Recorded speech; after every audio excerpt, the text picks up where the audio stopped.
ይበቃሻል። ቆይ ምን አድርጊ ነው የምትይ? አፍሽን ዝጊ አንቺ ባለጌ። ቆይ ምን አይነት ብልግና ቢሆን ነው የእናትሽን ቃል አጥፈሽ ከቤት ወጥተሽ ሄድሽው? ቆይ ግን ለምንድን ነው የራሴን ህይወት እንድኖር የማትፈቅጂልኝ? ቆይ ምን አደረኩሽ? ለምን አትይኝም? ምን አልሽ? ምንድን ያልሽው? እኔ እኮ እናትሽ ነኝ። እናትሽ ነኝ ስላልሽኝ እኮ ብቻ እናቴ አትሆኝም።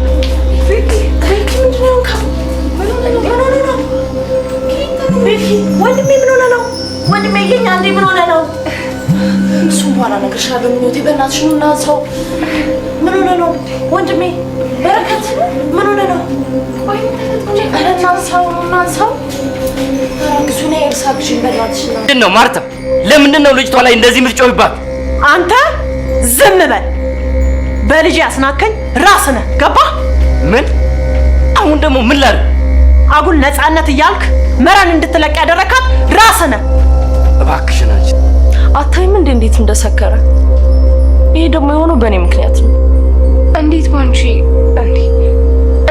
ምክንያት እንደዚህ ይሆናል? አንቺ ምን አደረግሽ? እኔ ስለጠፋው አይደለ ቁጭቱን መቆጣጠር ያቃተው? በስንት ጊዜው መጠጥ ጠጥቶ የማያውቀው ልጅ የዚች መጫወቻ ይሆን? ወይኔ ወይ ከየት አባቷ ነው ሲጀመር የመጣችው? መንገዴን ነገሬ እንዳበላሸችው እንቅፋት ሆና ዋጋዋን አስከፍላታለሁ። ለእያንዳንዷ ጥፋቷ ዋጋዋን አንድ ባንድ አስከፍላታለሁ። ንግግርህ የምታለል ከመሰለ በጣም ተሳስተሃል። በእንደዚህ አይነት ተልካሻ ቃላት የምታለል ሴት አይደለም። እሺ እንደሱ ከሆነ አቋምሽ ኤልሳ ጭራሽ የማታውቀውን እንድታገባ አልፈቅድም። ምን? አባዬ በቃ እኔ እዚህ ቤት መቆየት አልችልም። እንዴ ይሄ ደግሞ ምን ማለት ነው? የኔ ልጅ አባ እማዬ እዛው ነው ስታወራ የነበረውን እንዳለ ሰምቻለሁኝ። በቃ እሷ እኔን መዳሩ ላይ ያምራል። ኪሩቤል ዙፋን ከእጁ ስታመልጠውና እንዳሰበው ነገሮች በሙሉ ስላልሆኑለት አሁን ላይ እንግዲህ ምኞትን አፍኗታል ማለት ነው። ምኞት ምንም የምታውቀው ጉዳይ ባይኖርም ግን ደግሞ ኪሩቤል በረከትን የመግደል ትልቅ እድል ባገኘበት ሰዓት እሷ ሳያስበው መሀል ስለገባችና ኪሩቤል በረከት ላይ እንዳይተኩስ ስላደረገች ምንም በማታውቀው ነገር እንግዲህ ዛሬ ላይ አፍኖ ወስዷታል ማለት ነው። ኪሩቤል ሁሉንም ቤተሰቡን በጠቅላላ መበቀል ስለሚፈልግ በሀሳቡና ወይም በአላማው መካከል የገባን ሰው በሙሉ ለማጥፋት ቃል እየገባ ነው ያለው። በእርግጥ ምኞት ምንም የምታውቀው ጉዳይ አንዳችም ነገር የለም። በዛ ሰዓት እሷ በረከትን ድንገት ነበር ያገኘችው።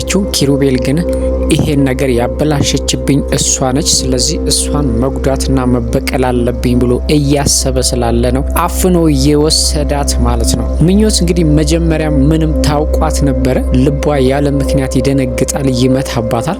ስለዚህ አሁን ላይ ምናልባት እንግዲህ ኪሩቤል ምኞት ላይ ክፉኛ ጉዳት ሊያደርስባት ይችላል። ምክንያቱም እንዳሰበው በረከትን ለመጉዳት ባለበት ሰዓት እሷ መሀል ስለገባች የበረከትን ፋንታ እሷን መቅጣት አለብኝ ብሎና እሷ ነች ነገሮችን በሙሉ ያበላሸችብኝ ብሎ እያሰበ ስላለ በጣም ሊጎዳት ይችላል ማለት ነው። በዛ ላይ ደግሞ አሁን ላይ ዙፋን በቀላሉ እጁ ገብታ ነበረ። በፍጹም ባላሰበውና ባልጠበቀው ሰዓት ደግሞ ከእጁ ወጥታለች። ይሄ ነገር ደግሞ እቅድና አላማውን በጠቅላላ ገደል ጨምሮበታል። ስለዚህ የሁሉንም ንዴትና የሁሉንም ብስጭቱን በጠቅላላ ምኞት ላይ ለመወጣት እያሰበ ነው ያለ የሚመስለው። ምኞት ከእሱ ጋር ምንም አይነት ግንኙነት የላትም ከኪሩቤል ጋር ማለት ነው። ግን ደግሞ በስራዬ ጣልቃ ገብታለች ብሎ ስላሰበ አሁን ላይ አፍኖ ወስዷታል ማለት ነው። በረከትም ለዙፋን ምንሃል ፍቅር እንዳለውና ምንሃል እንደሚወዳት ካለሷ መተንፈስ እስከማይችል ድረስ ነው እንግዲህ ትክክለኛ ወንድም ማለት እንደዚህ አይነት ነው። በጠፋችበት ሰዓት በጣም ተጨንቆና ጠጥቶ የማያውቀውን መጠጥ ራሱ ጠጥቶ ራሱን ስቶ ነበረ።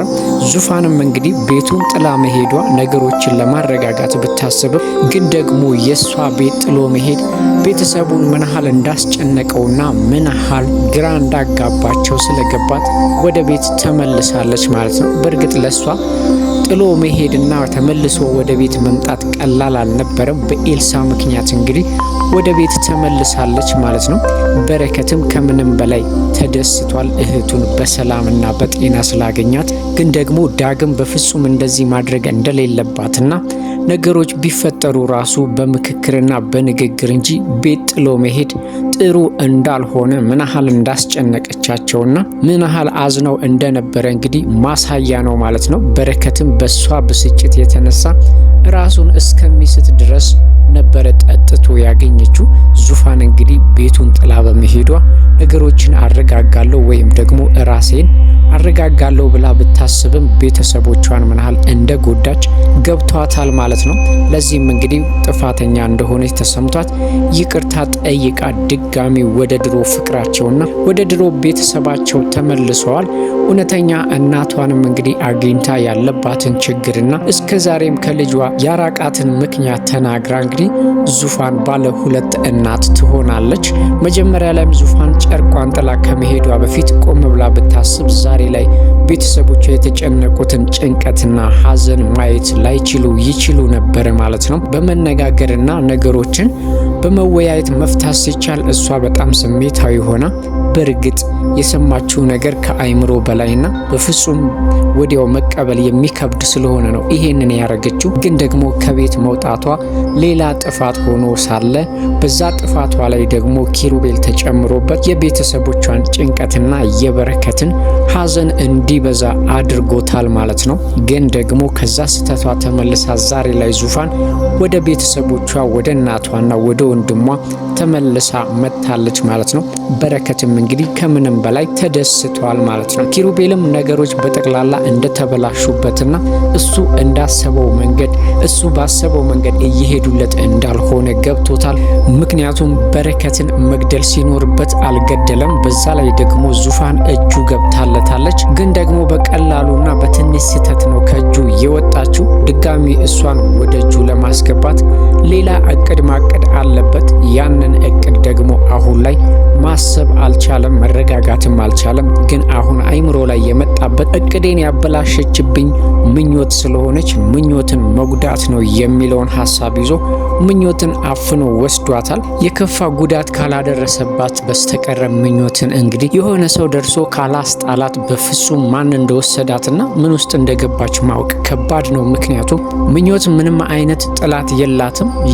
የበረከትን መድኃኒት ለመግዛት ነው የወጣችው። በዛ ላይ ምንም ፍንጭ የለም። በዛ ላይ ደግሞ ኪሩቤል ይወስዳታል ብሎ ማንም የሚያስብ ሰው አይኖርም። በሆነ አጋጣሚ እንግዲህ ሰው ደርሶላት ካላስጣላትና ከኪሩቤል እጅ የሚያላቅቃት አንዳች ነገር ካልተፈጠረ በስተቀረ ምናልባትን ምኞትን እስከ ወዲያኛው ድረስ ሊያሰናብታትና ደብዛዋን ሊያጠፋ ይችላል ማለት ነው። አሁን ላይ እንግዲህ ኪሩቤል ራሱን ደብቆ መልካም ሰው መስሎ ነው እያጠቃ ያለው። አንዳንድ ጊዜ እንግዲህ ሰው ጥላቱን ካወቀ ከዛ ጥላት ሊጠነቀቅ ይችላል። አሁን ላይ ግን ምንም ጥላት በሌለበት ተደብቆ ወዳጅ መስሎ ሰውን ማጥቃት በጣም ከባድ ነው የሚሆነው። እንግዲህ ምኞትንም ፈልጎ ማግኘት በጣም ከባድ ነው የሚሆንባቸው። ምክንያቱም ዙፋንን ራሱ በቀላሉ ወስዶ ለብዙ ቀን አስቀምጦ በራሷ ሰዓት እንግዲህ ተበሳይታ ከሱ እጅ ባትወጣ ኖሮ እሷን ራሱ ትልቅ ችግር ውስጥ ሊጨምራት ይችላል። አሁን ላይ እንግዲህ ኪሩቤል ምኞትን ምን ሊያደርጋት እንደሚችል ማሰብ ራሱ በጣም ከባድ ነው። እንደ ቁጭቱና እንደ ንዴቱ እንግዲህ የበረከትን ቅጣት እሷ ላይ ሊወጣ ይችላል ማለት ነው። ሌላው ኤልሳም አሁን ያለችበት ሁኔታ በጣም የሚያበሳጭና በጣም የሚያናድድ ነው። የኤልሳ እናት ማርታ እንግዲህ አሁን ላይ ሁሉንም ነገር እኔ እንዳልኩት ነው እያለች ኤልሳን ከቤት እንድትወጣ ሁላ አድርጋታለች ማለት ነው። የኤልሳ እናት እንግዲህ ባል ስላዘጋጀችላት የትጣሽ የት ገባሽ እያለች ኤልሳን ቁም ስቅሏን ስላሳየቻት ኤልሳም እንግዲህ የእናቷን ቁጣ ጭቅጭቅና ንጭንጭ መቋቋም ስላቃታት ልብሷን ጠቅላ እንግዲህ ወደ በረከት ጋር ሄዳለች ማለት ነው። በእርግጥ ይሄ ነገር ለኤልሳ ትልቅ እድል ነው። ምክንያቱም ምናልባትም ለበረከት ያላትን ፍቅር የምታሳይበት መንገድ ሊሆን ይችላል። የኤልሳ አባትም ዶክተር እንግዲህ በረከትን ምን ያህል እንደምትወደው ስላወቀ ወደ በረከት ቤትም እንድትሄድ ፈቅዶላታል። እናትየዋ ግን ይሄ ነገር ሞቼ ይገኛለሁኝ ኤልሳን ከደበክበትና ከሄደችበት መልሰ ካላመጣ ውርድ ከላስ ራሴ ብላለች። ምናልባትም የኤልሳ ከቤት መውጣት እንግዲህ በማርታና በባሏ በዶክተር መካከል ትልቅ ክፍተት ሊፈጠር ይችላል። ማርታ አሁን ላይ እንግዲህ ኤልሳ ምንም አይታ የማታውቀውን ሰው አምጥታ ልትድራት እየተስማማችና እያቀደች ነው ያለችው። ሙሉ በሙሉ ወስና ጨርሳለች። እንግዲህ የኤልሳ ፍቃድ ኤልሳ ትፈልግ አትፈልግ ምንም አይነት ጥያቄ አያስፈልግም። የኤልሳ እናት ራሷን በሙሉ ሁሉንም የኤልሳን ነገር እኔ ነኝ የማቅልሽ፣ እኔ ነኝ የምወስንልሽ፣ ስለዚህ እኔ እናትሽ ስለሆንኩ እኔ ያልኩሽን ብቻ ነው የምታደርጊው ብላ በጣም እያስጨነቀቻት ነው ያለችው። ይሄ ነገር እንግዲህ ኤልሳን ከአይምሮና አምኖ ከመቀበልም በላይ ስለሆነ እናቷ እሷ ላይ ይሄንን ነገር እያደረገችባት እንደሆነ ራሱ ስታስበው እናትነቷን እየተጠራጠረች ነው ያለችው።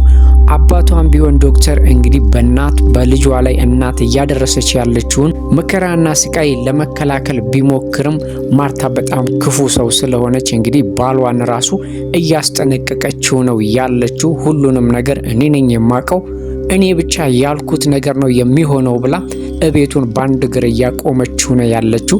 ለዚህም ነው እንግዲህ ኤልሳ ሸሽታ ካልተደበቀች በስተቀረ ምናልባትም በግድ አስገድዳ ልትድራት ትችላለች ማለት ነው። ኤልሳም የእናቷ ነገር ስላልተመቻትና ሁኔታዋ በሙሉ ስላላማራት፣ በዛ ላይ ደግሞ አሁን ላይ ከአባቷ ጋር ያለው እቤት ውስጥ ሰላም ማጣት በኤልሳ ምክንያት እየተፈጠረ ያለውን ጭቅጭቅ ለማርገብ እንግዲህ ኤልሳ ቤቱን ጥላ ወደ በረከት ጋር ሄዳለች ማለት ነው።